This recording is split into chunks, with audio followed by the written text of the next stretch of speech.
Hello. ఏంటే phone lift చేయట్లేదు? పనిలో ఉన్నానమ్మా. ఏమైందే అలా మాట్లాడుతున్నావు? ఏమవుతుంది? ఏం కాలేదు.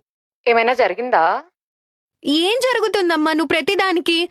నువ్వు నీ అనుమానం. అనుమానం కాదే. సర్లే, మీ ఆయన ఎలా ఉన్నాడు? బాగున్నాడు. పద్మకి వాళ్ళ ఆయన బంగారం గొలుసు చేయించాడంట. మరి మీ ఆయన ఏం చేయించారో అడగమంది. పద్మకి చెప్పు వాళ్ళ ఆయన బంగారం చేయించుండొచ్చని. కానీ మా ఆయన నన్ను బంగారంలా చూసుకుంటాడు.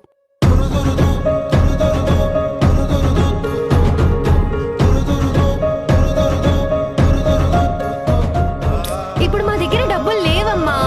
ఉన్నప్పుడు చేయించుకుంటాం. వాళ్ళకన్నా ఎక్కువగానే చేయించుకుంటాం. నీకు మీ చుట్టాలందరికీ చెప్తున్నాను విను. మా ఆయన గురించి తక్కువగా మాట్లాడితే ఊరుకొని చెప్తున్నా.